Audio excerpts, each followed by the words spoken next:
जिज्ञासु दर्शकों, बहुत बहुत अभिनंदन है, स्वागत है आप सभी का इस चैनल पर।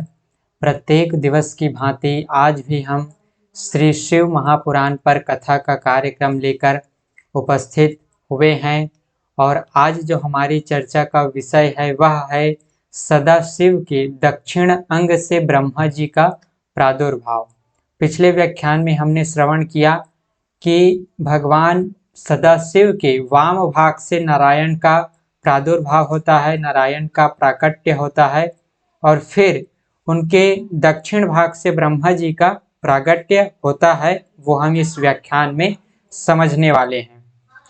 तो भगवान शिव का महीना, पवित्र माह श्रावण माह प्रारंभ हो चुका है और आप सभी से यही अनुरोध है कि आप सभी लोग इस महीने में भगवान शिव का, उनकी कथा का, उनके पवित्र लीलाओं का ज़्यादा से ज़्यादा लाभ लीजिए, श्रवण कीजिए उनकी लीलाओं का, उनकी कथाओं का, और भगवान शिव की कृपा आप सब पर बनी रहे, आप सब पर बरसती रहे।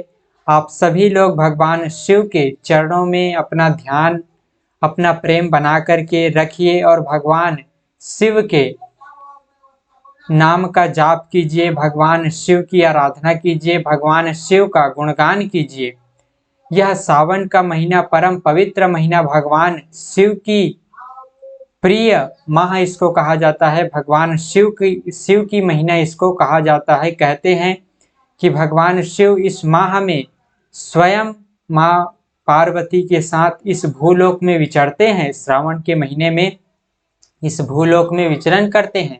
तो हमें चाहिए, वैसे तो हम भगवान शिव की लीलाओं का हमें सदा ही श्रवण करना चाहिए, स्मरण करना चाहिए, लेकिन विशेषकर ये ऐसा संयोग है कि अभी सावन का महीना भी प्रारंभ हो गया, श्रावण माह भी प्रारंभ हो गया और हम इस भगवान शिव की लीलाओं का, श्री शिव महापुराण कथा का आनंद भी ले रहे हैं।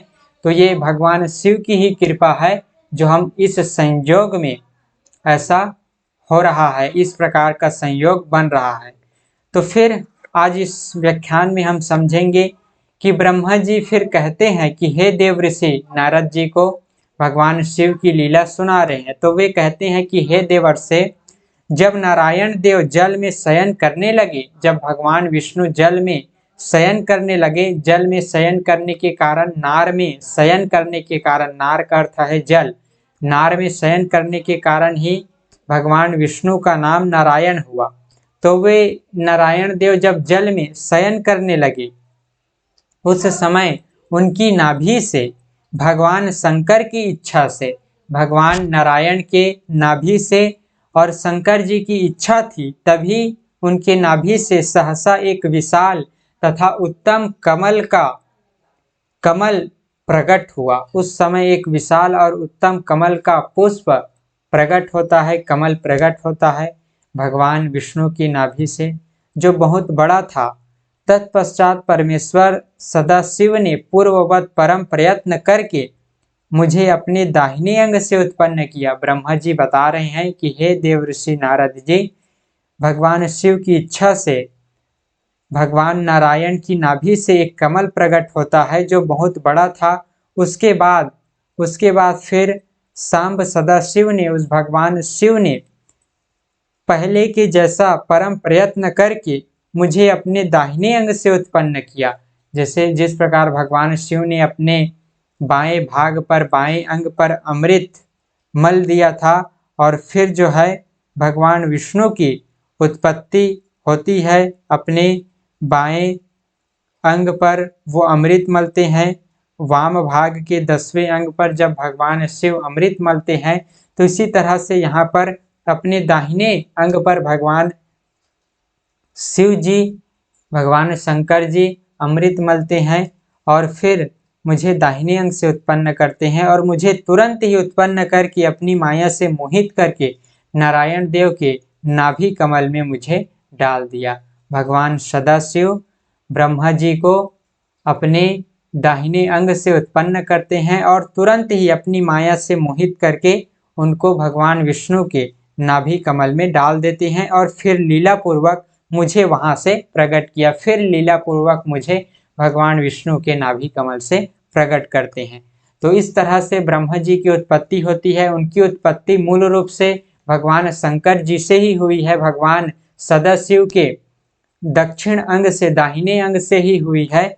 लेकिन जो है भगवान सदाशिव, भगवान शिव जी अपने दाहिने अंग से प्रकट करके उनको नारायण जी के नाभि कमल में डाल देते हैं और फिर नारायण जी के नाभि कमल से ब्रह्मा जी का प्रागट्य होता है। इस प्रकार उस कमल से पुत्र के रूप में मुझ हिरण्यगर्भ का जन्म हुआ। अपने आप को हिरण्यगर्भ बताते हैं ब्रह्मा जी, कहते हैं कि मुझ हिरण्यगर्भ का जन्म उस कमल से पुत्र के रूप में हुआ। मेरे 4 मुख हुए और शरीर की कांति लाल हुई। हे मुनि, उस समय भगवान शिव की इच्छा से परम मंगलमयी तथा उत्तम आकाशवाणी प्रकट हुई। उस वाणी ने कहा कि तप करो, ऐसा मुझे कहा गया।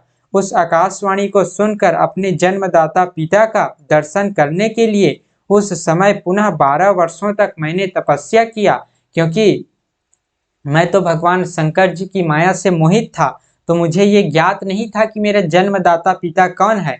तो इस बात को जानने के लिए मैंने 12 वर्ष तक घोर तपस्या की। तब मुझ पर कृपा करके, अनुग्रह करके 4 भुजाओं और सुंदर नेत्रों से सुशोभित भगवान विष्णु वहां सहसा प्रकट हो जाते हैं। मुझ पर कृपा करके भगवान विष्णु 4 भुजा और सुंदर नेत्र से वहां पर प्रकट होते हैं। उसके बाद अपनी श्रेष्ठता को लेकर हम दोनों में विवाद होने लगा।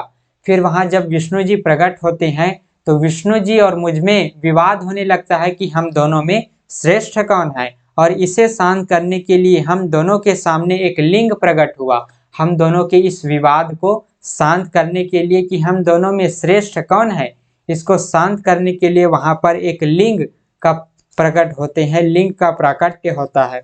मैं और विष्णु दोनों उन ज्योतिर्मय शिव को प्रणाम करके बार बार कहने लगे। हम उस लिंग को प्रणाम करते हैं जो शिव ही है, जो शिव स्वरूप है। भगवान शिव को, ज्योतिर्मय शिव को हम प्रणाम करते हैं और कहते हैं, हे प्रभु, हम आपके स्वरूप को नहीं जानते, आप जो हैं वही हैं। आपको हमारा नमस्कार है कि आप कौन हैं, आपका मूल स्वरूप क्या है, हम आपकी महिमा को नहीं जानते, ऐसा हमने कहा और हम आपको नमस्कार करते हैं। इस तरह से ब्रह्मा जी और विष्णु जी भगवान शिव को नमस्कार करते हैं। आप शीघ्र ही हमें अपने स्वरूप का दर्शन कराइए, आप हमें अपने स्वरूप का दर्शन कराइए कि आप कौन हैं, आप मूल रूप में आपका क्या स्वरूप है, उस स्वरूप का हमें दर्शन कराइए। इस तरह से ब्रह्मा जी और विष्णु जी भगवान सदाशिव से कहते हैं, जो ज्योतिर्लिंग के रूप में उन दोनों के समक्ष प्रकट हुआ है। फिर इस तरह से भगवान शिव आगे अपने स्वरूप का वर्णन करेंगे। ब्रह्मा जी और विष्णु जी के समक्ष अपने शब्दमय स्वरूप का, शरीर का वर्णन करेंगे। वो हम अगले के व्याख्यान में श्रवण करेंगे। इस व्याख्यान में हमने श्रवण किया कि भगवान सदाशिव के दक्षिण भाग से ब्रह्मा जी का प्रादुर्भाव होता है। जिस तरह से वाम भाग से विष्णु जी का प्रादुर्भाव हुआ था, उसी तरह से दाहिने भाग से ब्रह्मा जी का प्रादुर्भाव होता है। इस तरह से ब्रह्मा जी सारी कथा नारद मुनि को समझा रहे हैं।